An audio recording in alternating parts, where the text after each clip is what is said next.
स्वागत है। आज का टॉपिक है पोंगल त्योहार। पोंगल का शाब्दिक अर्थ है ओवर स्लीपिंग है और इसे बर्तन में उबलते चावल की परंपरा के कारण कहा जाता है। ये इसकी है पोंगल त्योहार की पिक्चर। ठीक है। फिर इसमें कोलम का चित्रण, झूला और खाना पकाना आवश्यक है। दक्षिण भारत की सबसे लोकप्रिय फसल कटाई त्योहारों में से एक पोंगल है। यह हर साल जनवरी के मध्य में मनाया जाता है। यह मुख्य रूप से तमिलनाडु में मनाया जाता है और लगभग 4 दिनों तक रहता है। बैसाखी त्योहार पंजाब में फसल कटाई पर बैसाखी त्योहार मनाया जाता है। नए बसंत की शुरुआत और हिंदुओं द्वारा नए साल के रूप में पूरे भारत में मनाया जाता है। ये रही बैसाखी त्योहार की पिक्चर। ठीक है। फिर है ओणम त्योहार है। ओणम अगस्त सितंबर के महीने में केरल में मनाए जाने वाला 10 दिवसीय फसल उत्सव है। ये ओणम की तस्वीर है। ठीक है, त्योहार की। फिर उत्सव के लिए नृत्य और वल्लम कली नामक एक सांप नौका दौड़, अरन मूला बोट रेस प्रतियोगिता भी आयोजित की जाती है। ओणम के 10वें या अंतिम दिन को थिरुवोणम कहा जाता है, जो सबसे महत्वपूर्ण है और केरल की संस्कृति की सबसे लोकप्रिय अभिव्यक्तियों में से एक है। शास्त्रीय नृत्य में आएगा भारत नाट्यम में को सबसे प्राचीन नृत्य माना जाता है। इस नृत्य को तमिलनाडु में देवदासियों द्वारा विकसित व प्रसारित किया गया था। तमिलनाडु के रहने वाले रोज सुबह फर्श पर कोलम बनाते ये बिंदुओं से बनाए जाते हैं। ओडिशा भारतीय राज्य ओडिशा की एक शास्त्रीय नृत्य शैली है। ठीक है। फिर है राज्य नृत्य कर्नाटक का है यक्षगान, केरल का है कथकली, पंजाब का है गिद्दा भांगड़ा, गुजरात का है गरबा डांडिया रास। ठीक है। राजस्थान का घूमर, आंध्र प्रदेश का कुचिपुड़ी धीमासा। फिर तमिलनाडु का भारतनाट्यम लिल्ली घोड़ी। फिर उड़ीसा का है ओडिसी, हरियाणा का है धैमाल और दूसरा है घूमर। फिर महाराष्ट्र का है लावनी। फिर तमाशा। नागालैंड का है बांस नृत्य और उत्तर प्रदेश का है कथक होली नृत्य। ठीक है। फिर इसमें चमकता सितारा गर्ल स्टार अनीता कुशवाहा। मैं मुजफ्फरपुर ज़िले के बोचाहा गांव में रहती हूं, जो बिहार में है।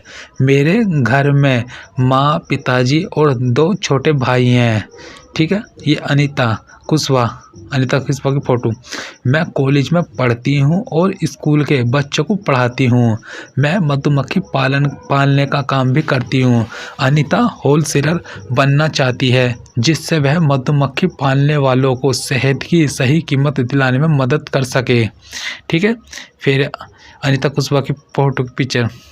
फिर सूर्यमणि इस लड़की की जिंदगी स्कूल जाकर बदल गई। सूर्यमणि के पिता की छोटी सी खेती थी। उनका पूरा परिवार पास वाले जंगल से जड़ी बूटी इकट्ठी करके बाजार में बेचता था। सूर्यमणि की फोटो। फिर उसकी माँ बांस से टोकरी बुनकर और गिरे हुए पत्तों से पत्थर बनाकर बेचती थी।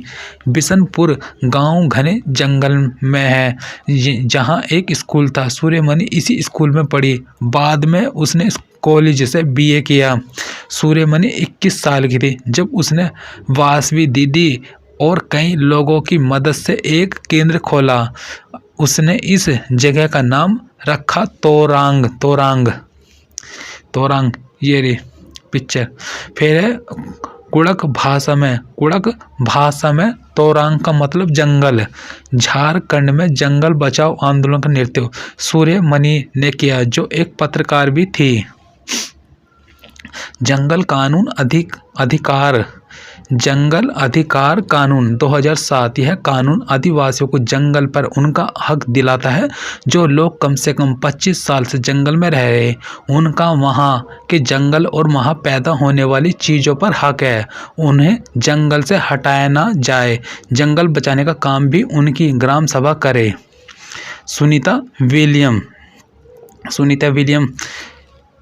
बचपन में उनकी खेल कूद में रुचि थी, खासकर तैराकी, लेकिन बन गई हेलीकॉप्टर पायलट। सुनीता विलियम 6 महीने से ज़्यादा अंतरिक्ष में रही। अंतरिक्ष में सबसे अधिक समय तक रहने वाली महिला सुनीता विलियम्स है। ठीक है, सुनीता विलियम्स की फोटो।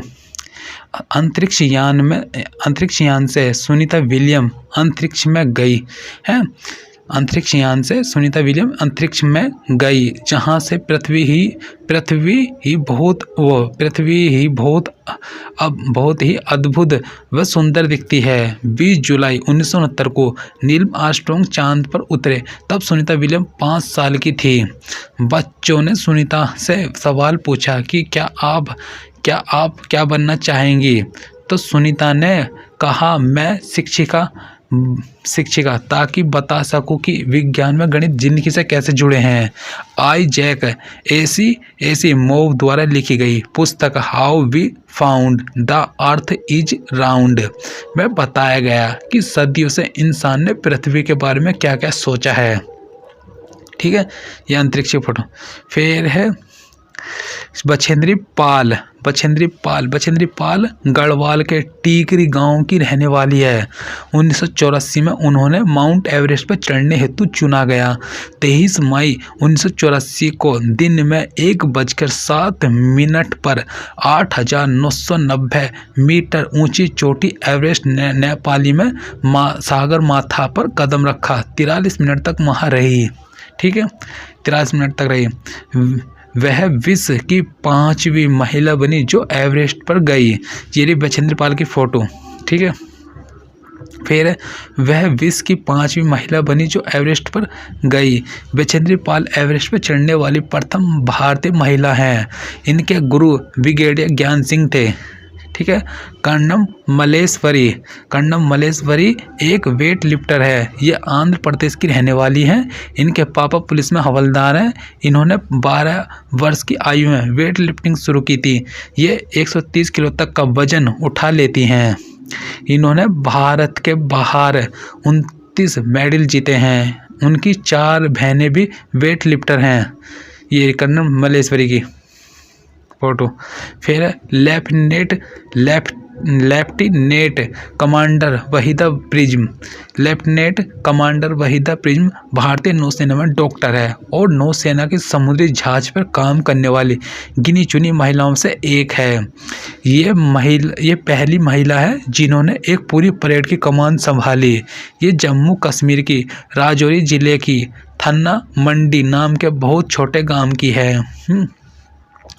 जब परेड होती है तो लीडर के पीछे 4 टुकड़ियां चलती हैं। पूरी परेड में 36 निर्देश देने होते हैं। प्रिज्म एक तिकोना कांच होता है जो 7 रंग दिखाता है। ठीक है, वही द प्रिज्म की फोटो। फिर महत्वपूर्ण बिंदु।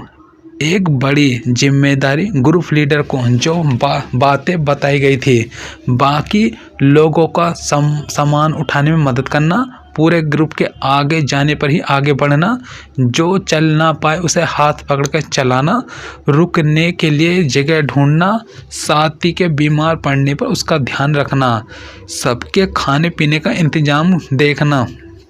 फिर है और सबसे बड़ी बात जो यह है कि ग्रुप के किसी भी सदस्य से गलती हो जाने पर हंसते हुए सजा भुगतने को तैयार रहना। ठीक है, फिर चांद से जुड़े कौन कौन से त्योहार मनाए जाते हैं। होली है, बुद्ध पूर्णिमा है, गुरु पूर्णिमा है, राखी पूर्णिमा है, जन्माष्टमी है, रथ यात्रा है, शिवरात्रि अमावस्या से एक दिन पहले दिवाली अमावस्या के दिन मनाई जाती है। भोजन में आएगा मधुमक्खी पालन। मधुमक्खी एक सामाजिक कीट है। इनमें एक रानी मक्खी होती है।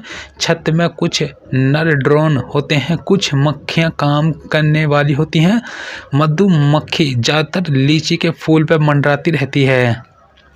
फिर है लीची के फूल फरवरी में खिलते हैं। ये अक्टूबर से दिसंबर के बीच अंडे देती हैं। छत्ते में एक रानी मक्खी, कुछ नर मधुमक्खी तथा बहुत सारी काम करने वाली मक्खियाँ पाई जाती हैं। जब एक मधुमक्खी को रस का पता चल जाता है तो वह एक तरह का नृत्य करती है जिससे दूसरी मक्खियों को पता चल जाता है। ठीक है, ये मधुमक्खी की फोटो। फिर मधुमक्खी पालने हेतु बॉक्स का प्रयोग होता है जिसकी कीमत 2000 रुपये होती है, जिसमें चीनी का मीठा घोल भी डालते हैं। दवा भी छत्ते को साफ करने हेतु काम आती है। शहद के एक बक्से में लगभग 12 किलो शहद मिलता है। मधुमक्खी के डंक में फॉर्मिक अम्ल होता है। इसके डंक के असर को कम करने हेतु चूना, साबुन, लोहा लगाते हैं। ठीक है, सामाजिक कीट इसमें आ जाएगा। सामाजिक कीट में चींटियाँ, दीमक व ततैया भी होते हैं। इनके डंक में भी फॉर्मिक अम्ल होता है। चींटी भी एक कीट है। चींटी सिपाही बिल का ध्यान रखते हैं। फिर है चींटियों की 3 जोड़ी टांगे होती हैं। चींटी की फोटो। ठीक है, झूम खेती में आएगी। झूम खेती करने का एक तरीका है जो पहाड़ों पर मिजोरम में होता है।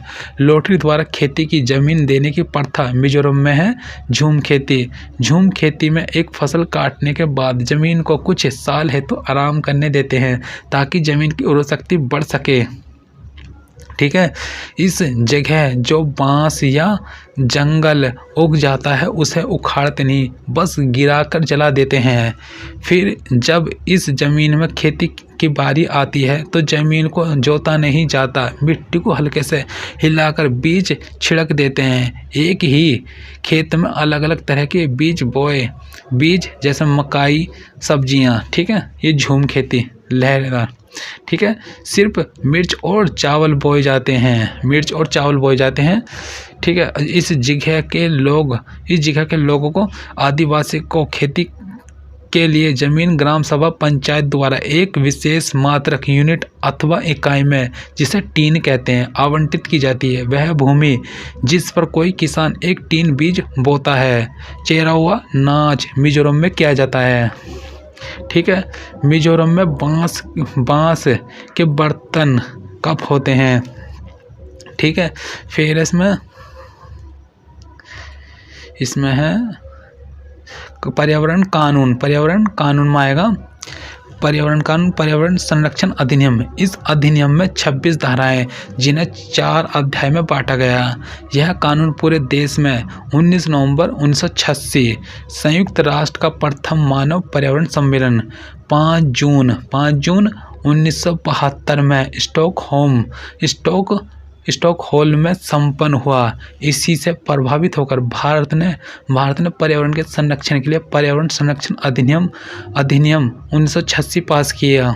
ठीक है, फिर वन्य जीव संरक्षण अधिनियम भारत सरकार ने प्रभावी ढंग से देश के वन्य जीव की रक्षा और तस्करी, अवैध शिकार और वन्य जीवन में अवैध व्यापार को नियंत्रित करने के उद्देश्य से वन जीवन संरक्षण अधिनियम 1972 को अधिनियमित किया गया। वन अधिकार अधिनियम 2007 वन संबंधी नियमों का एक महत्वपूर्ण दस्तावेज है। यह कानून जंगलों में रह रहे लोगों के भूमि तथा प्राकृतिक संसाधनों पर अधिकार से जुड़ा हुआ है। पारित 18 दिसंबर 2006 और लागू हुआ 31 दिसंबर 2007 को। झारखंड में जंगल बचाओ आंदोलन का नेतृत्व सूर्यमणि ने किया, जो एक पत्रकार भी थी। चिपको आंदोलन में आएगा। इस आंदोलन में महिलाएं पेड़ों से चिपककर उनकी रक्षा करती थी। आज से लगभग 300 साल पहले राजस्थान के जोधपुर शहर के खेजडली नामक गांव में खेजडली वृक्षों की रक्षा करते हुए अमृता देवी बिश्नोई ने अपनी जान दे दी थी। फिर इस आंदोलन का नेतृत्व 1970 में भारत के प्रसिद्ध पर्यावरणविद पर्यावरणविद सुंदरलाल बहुगुणा ने किया, सुंदरलाल बहुगुणा ने किया था। ठीक है, यह अपिको आंदोलन 1983, इस आंदोलन का नेतृत्व पांडुरंग हेगड़े ने किया था। यह चिपको आंदोलन का ही रूप है जिसकी शुरुआत कर्नाटक में हुई थी। नर्मदा आंदोलन, इस आंदोलन के प्रमुख नेता बाबा आमटे मेधा पाटेकर, इनकी फोटो। इस आंदोलन की शुरुआत नर्मदा नदी पर बन रहे बांध के विरोध में हुई थी। दांडी यात्रा, यह घटना 1930 की है, भारत की आज़ादी के से पहले। बहुत सालों से अंग्रेजों ने आम लोगों के नमक बनाने पर रोक लगाई हुई थी। ऊपर से नमक पर भारी टैक्स भी लगा दिया। इस बात से लोग बहुत नाराज थे। गांधी जी का कहना था, जो चीज़ हमें कुदरत ने दी है उसे बनाने पर बंदिश कैसी। उन्होंने लोगों के साथ मिलकर अहमदाबाद से दांडी के समुद्र तट तक एक लंबी यात्रा की और इस गलत कानून को तोड़ा। समुद्र के पानी को जमीन पर क्यारों में भर दिया जाता है। तेज धूप में पानी सूख जाता है और नमक के ढेर वहीं रह जाते हैं। ठीक है, फिर रेलगाड़ी यात्रा, जब रेलगाड़ी अपनी यात्रा पूरी कर लेती है तो उसे अगली यात्रा के लिए तैयार करना होता है। रेलगाड़ी की साफ सफाई की जाती है, इंजन को घुमाकर ईंधन पानी भरा जाता है, इसे सटिंग कहते हैं। अहमदाबाद के पास महात्मा गांधी के साबरमती आश्रम में, जहां पूरे भारत से लोग रहने आते थे, गांधी जी की तरह वे सब भी भारत की स्वतंत्रता के लिए लड़ रहे थे। जब वे आश्रम में ठहरते तो चरखों पर खादी का सूत काटते थे, भजन गाते और गांधी जी की बातें सुनते। गुजरात में किसी का आदर करने के लिए नाम के साथ भाई, बहन जैसे शब्दों का प्रयोग होता है। तेलुगु में नाम के आगे गारू और हिंदी में जी जोड़ा जाता है। मुफ्त ही मुफ्त गुजरात की लोक कथा है। फिर है ऐसे थे बापू, पोरबंदर, जहां गांधी जी का जन्म हुआ।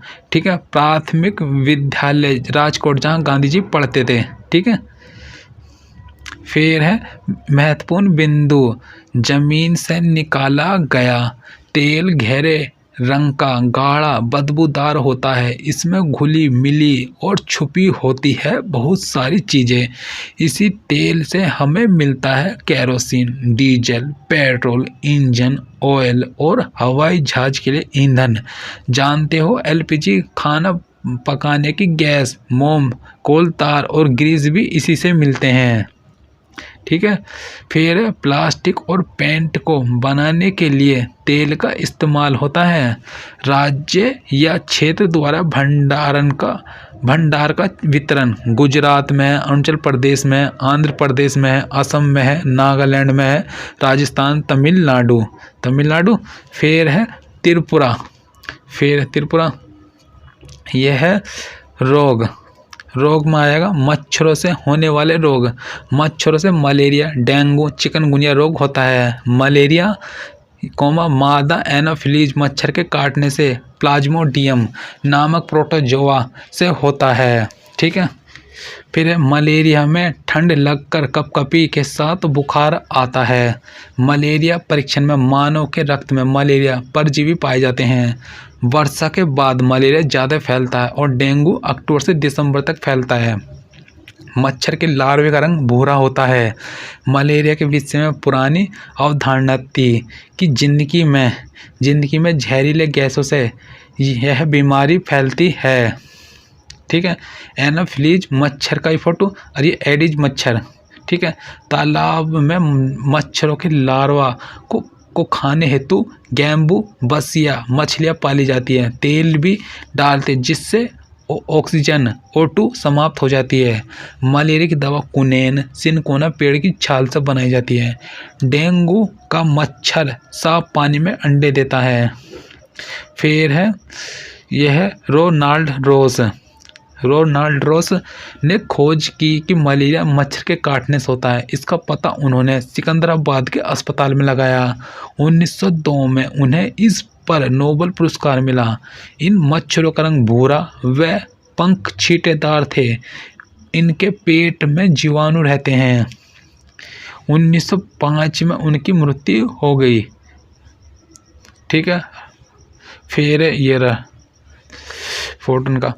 एनीमिया के कारण रक्त में हीमोग्लोबिन की कमी से एनीमिया होता है। महिलाओं में हीमोग्लोबिन की रक्त में मात्रा 12 से 16 GM या DL होती है। हीमोग्लोबिन अथवा लोहे की कमी से एनीमिया होता है। हीमोग्लोबिन में लोहा तथा क्लोरोफिल में मैग्नीशियम होता है। फिर गुड़, आंवला व पत्तेदार सब्जियां आयरन होता है। फिर है इसमें हीमोग्लोबिन बढ़ाने के मुख्य स्रोत दाल है, चावल है, सब्जियां हैं, रोटी हैं। ठीक है, फिर है मक्खियों से पेट की बीमारी होती है। मक्खी से हैजा, डायरिया और नींदरा रोग फैलता है। ठीक है, फिर जीवाणु जनित रोग, कुष्ठ रोग, हैजा, TB, निमोनिया, डायरिया, खाद्य विषाक्तता, पोलियो विषाणु जनित रोग। फिर है नेत्रहीन लोग ब्रेल लिपि द्वारा पढ़ते हैं। लुई ब्रेल फ्रांस का था। नुकीले औजार से उसकी आंखें खराब हो गई थी। हैं, फिर लुई ब्रेल ने सिस्टम 1821 में दिया, परंतु 1832 में इसे स्वीकार किया गया। ब्रेल लिपि 6 बिंदुओं पर आधारित होती है और मोटे मोटे कागज पर एक नुकीले औजार से बिंदु बनाकर लिखा जाता है। ब्रेल में गणित व विज्ञान के सामान्य भाषा में कोड होते हैं। कोड 1837 है। ठीक है, स्वयं को किसी और की परिस्थिति में रखने से की समस्या को बेहतर समझ पाते हैं, जैसे अंधों की। ठीक है, अंधों की। फिर है परिवार एवं मित्र। इसमें आएगा बालक का परिवार ही उसका पहला स्कूल होता है। बालक की आवाज़, आंखें, बाल, चाल उनके माता पिता से मिलती है, क्योंकि DNA क्रोमोसोम माता पिता से लक्षण संतानों तक ले जाते हैं। परिवार के अपने रिवाज होते हैं। यह बच्चों में सामूहिकता, अनुशासन व सौहार्द के प्रति लगाव बढ़ाते हैं। फिर ईमानदारी का गुण बच्चा अपने परिवार से सीखता है। Gregor John Mendel. ठीक है, ग्रेगर जॉन मेंडेल का जन्म 1822 ईस्वी में ऑस्ट्रिया के किसान परिवार में हुआ था। ठीक है, फिर इन्होंने मटर के 28,000 पौधों पर प्रयोग किया और फैक्टर नामक गुण को, लक्षण को अगली पीढ़ी में ले जाने वाला बताया। रेत के टीले। आबू धाबी रेत ही रेत दिखाई देती है। कभी कभी रेत के पहाड़ भी दिखाई देते हैं। इन्हें रेत के टीले भी कहते हैं। फिर है यहाँ रेतीली ज़मीन के नीचे तेल होता है, इसलिए तो यहाँ पेट्रोल आसानी से मिल जाता है। यहाँ पेट्रोल पानी से सस्ता है। केरल में नारियल, केले, पपीते, सुपारी, कटहल कितनी ही तरह के पेड़, लेकिन आबू धाबी में तो सिर्फ खजूर के ही पेड़ दिखाई देते हैं, क्योंकि वहीं एक ऐसा पेड़ है जो यहाँ उग सकता है। फिर ये आबू धाबी का ही केरल का फोटो है।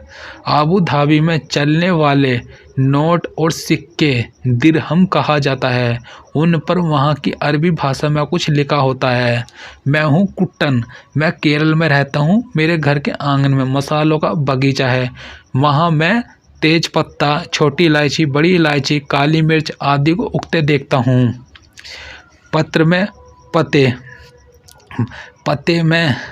पते में सबसे छोटी भौगोलिक इकाई से शुरू करके बड़ी की ओर बढ़े। छोटी से बड़ी भौगोलिक इकाई का मतलब यह हुआ कि घर के नंबर के बाद गली मोहल्ले का नाम, फिर गांव, कस्बे, शहर के जिस हिस्से में है उसका नाम, फिर गांव या शहर का नाम।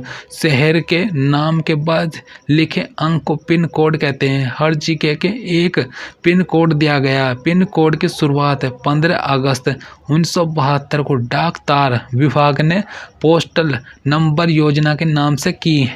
ठीक है, फिर है पिन पोस्टल इंडेक्स नंबर का छोटा रूप है। इस किसी भी जगह का पिन कोड 6 अंकों का होता है। हर अंक का एक खास स्थानीय अर्थ है।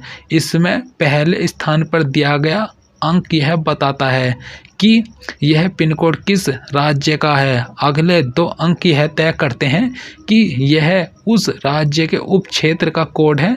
अगले 3 अंक उस राज्य के उप क्षेत्र के ऐसे डाकघर का कोड है जहां से डाक बांटी जाती है। फिर बहुत पुराने समय में कबूतरों के द्वारा संदेश भेजे जाते थे। जब संदेशवाहक कबूतरों की बात हो रही है तो उन इंसानों की बात कैसे न हो जो ऐसे समय से डाक पहुंचाने का काम करते रहे जब संचार और परिवहन के साधन बेहद सीमित थे। बात हो रही है उन हर कारों की जो पैदल ही आम आदमी तक चिट्ठी पत्री पहुंचाने का काम करते रहे। राजा महाराजाओं के पास घोड़सवार हर कार्य हुआ करते थे। कबूतर की कई प्रजातियां होती हैं और ये सभी संदेश ले जाने का काम नहीं कर सकती। गिरबाज या होमर वह प्रजाति है जिसे प्रशिक्षित करके डाक संदेश भेजने के काम में लाया जाता है। ठीक है। फिर है लाहौरी स्पीति जिले के किब्बर गांव। यह हिमाचल का सबसे छोटा गांव है। उड़ीसा पुलिस खास तौर पर होमर कबूतरों का इस्तेमाल राज्य के कई दुर्गम इलाकों में संदेश पहुंचाने के लिए कर रही है। कानून व्यवस्था संकट और अन्य मौक़ों पर संदेश के लिए ये कबूतर बहुत ही उपयोगी साबित हुए। कबूतरों की संदेश सेवा बहुत सस्ती है और उन पर खास खर्च नहीं आता। इन कबूतरों का जीवन 15 से 20 साल होता है और 8 से 10 साल तक वे बहुत अच्छा काम करते हैं। स्वस्थ कबूतर एक दिन में 1000 किलोमीटर तक का सफ़र कर सकता है। यदि कोई महत्वपूर्ण संदेश पहुंचाना हो तो 2 कबूतरों को भेजा जाता है ताकि बाज के हमले से जैसे ही अनहोनी स्थिति में भी दूसरा कबूतर संदेश पहुंचा दे। ठीक है। फिर है मैराथन दौड़। क्या तुमने मैराथन दौड़ के बारे में सुना है जिसमें लोगों को लगभग 40 किलोमीटर दौड़ना पड़ता है। लोग मैराथन दौड़ के लिए सड़क पर ही दौड़ते हैं क्योंकि स्टेडियम में दौड़ने का रास्ता 400 मीटर ही होता है। ठीक है। अलग अलग देश के पैसे। पैसा कोरिया का है वोन, श्रीलंका का रुपया, नेपाल का रुपया, हांगकांग का डॉलर। ठीक है। फिर दक्षिण अफ्रीका है रैंड, चीन का है युआन, यूएई दिरहम, यूएसए का डॉलर, जर्मनी का यूरो, इंग्लैंड का पाउंड। फिर है इंग्लैंड का पाउंड। हमारा भोजन हमें भूख लगने का पता मस्तिष्क के हाइपोथैलेमस से चलता है। खाना पकाने के तरीके भूनकर, उबालकर, तलकर सेककर। ठीक है। गोवा तथा कश्मीर में मछली को सरसों के तेल में तथा नारियल के तेल में तला जाता है। मिड डे मील 28 नवंबर 2001 को उच्चतम न्यायालय ने कक्षा 1 से 8 तक के बच्चों को मध्य भोजन दिया कि उन्हें पका गरम खाना मिलना चाहिए। ठीक है। मिड डे मील की फ़ोटो। फिर जीभ पर 4 तरह की 9000 स्वाद ग्रंथियाँ होती हैं। जीभ के किस हिस्से में स्वाद का ज़्यादा पता चलता है? अगले हिस्से से। जीभ के आगे के भाग से मीठा, बीच में नमकीन, बगल में खट्टा व पीछे कड़वे स्वाद के केंद्र होते हैं। ठीक है। ये जीभ की फ़ोटो। मानव दांत मानव के 2 बार दांत निकलते हैं, दूध के दांत, स्थायी दांत। ठीक है। दांत की पिक्चर।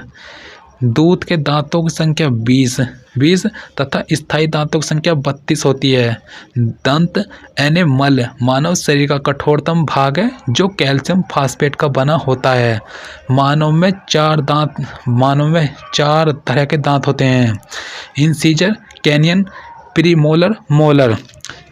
चबाकर खाने से लार से टाइलिन निकलकर स्टार्च माल्टोज शुगर में बदल देता है जिससे भोजन मीठे लगने लगता है। ठीक है। फिर है कहानी खिड़की वाले पेट की। राजेश उत्साही द्वारा लिखित कविता से लेकर बनाई गई है। यह कविता अगस्त 1985 की चमक पत्रिका में दी गई थी। मार्टिन नामक सैनिक के पेट में गोली लगने से छेद होने पर डॉक्टर बोमोंट के पास ले जाया गया। फिर है पेट के अंदर का पाचन रस अम्लीय होता है और पेट के अंदर का तापमान 30 डिग्री होता है, 30 डिग्री सेल्सियस होता है। ठीक है। फिर है इसमें खाने की चीज़ पचाने में लगा समय, पेट में गिलास के पाचक रस में। फर्स्ट है कच्चा दूध, पेट में लगेगा 2 घंटा 15 मिनट और गिलास में लगेगा, गिलास के पाचक रस में 4 घंटे 45 मिनट। जबकि सेकंड उबलता दूध 2 घंटे पेट में लगेगा वो है पचने में, और जबकि गिलास के पाचक रस में 4 घंटे 15 मिनट। और जबकि पूरी तरह उबला अंडा 3 घंटे 30 मिनट ये है पेट में, और गिलास के पाचक रस में 8 घंटे। कम उबला हुआ अंडा यह 3 घंटे पेट में। ठीक है। फिर गिलास के पाचक रस में 6 घंटे 30 मिनट गिलास के पाचक रस में। ठीक है। फिर है कच्चा अंडा फेंटा हुआ 2 घंटे पेट में और 4 घंटे 15 मिनट गिलास के पाचक रस में। कच्चा अंडा 1 घंटा पेट में, 1 घंटा 30 मिनट, 1 घंटा 30 मिनट पेट में और 4 घंटे गिलास के पाचक रस में। फिर है घरेलू उपाय में आ जाएगा चीज़ें। घरेलू उपाय दूध उबालते हैं, पके हुए चावल एक कटोरे में डालकर पानी के बर्तन में रखते हैं, हरा धनिया गीले कपड़े में लपेट कर रखते हैं, प्याज या लहसुन खुले में रखते हैं नमी से बचाकर। ठीक है। फिर है घरेलू उपाय में आएगा, घरेलू उपाय में आएगा नमक, अचार को व चीनी, आम पापड़ को सुरक्षित करने हेतु प्रयोग किया जाता है। पौधों का खाया जाने वाला भाग। ठीक है। इसमें भाग पौधों द्वारा खाया जाने वाला पत्ती अरबी है, धनिया है, पत्ता गोभी, पालक है, कड़ी पत्ता।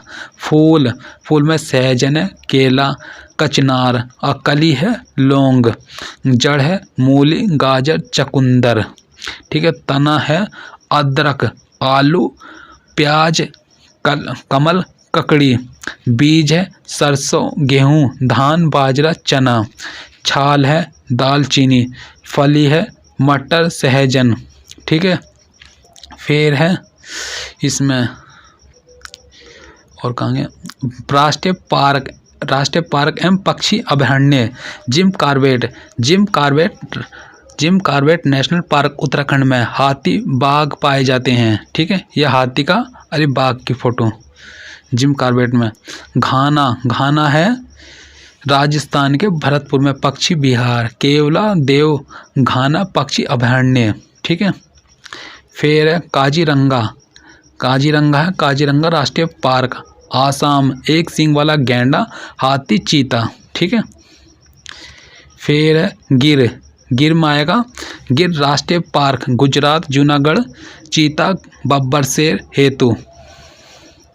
फिर है सुंदरबन में आएगा सुंदरबन 24 परगना, पश्चिम बंगाल, चीता हेतु।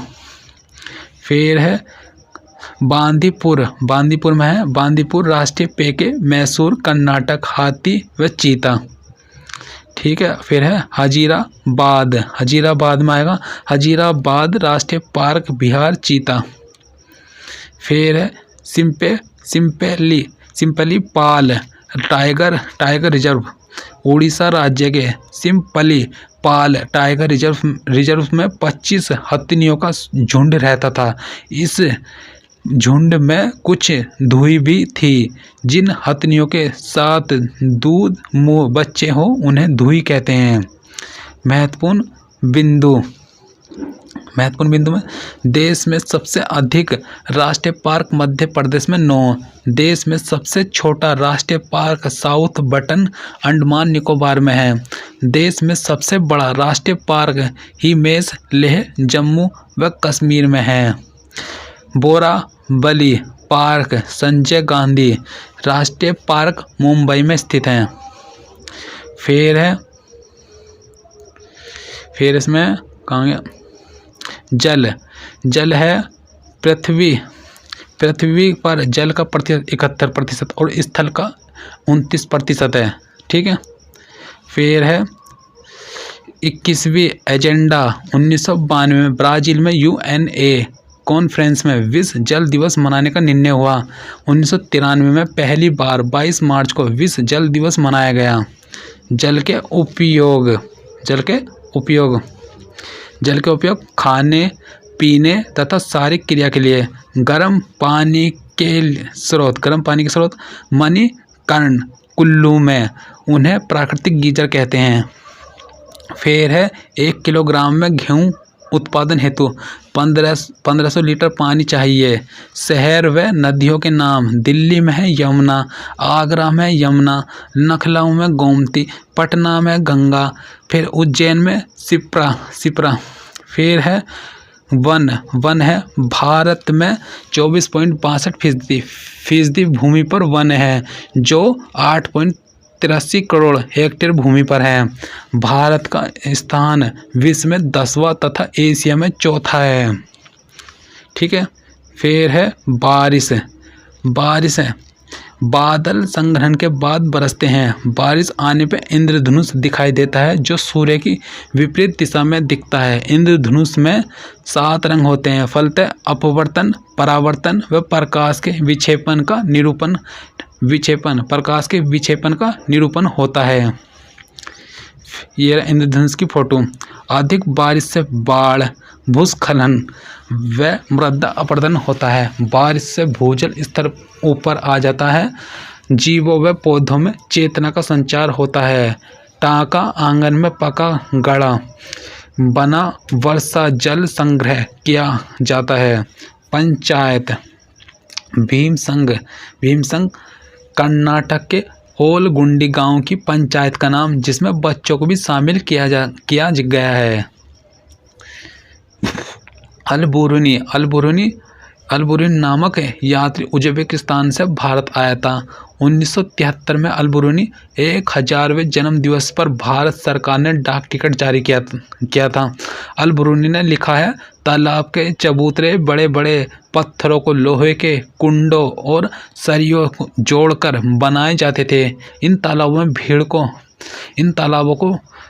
में भीड़ को परेशानी नहीं होती थी क्योंकि चढ़ने उतरने के रास्ते अलग अलग होते थे। ठीक है। फिर अध्यापक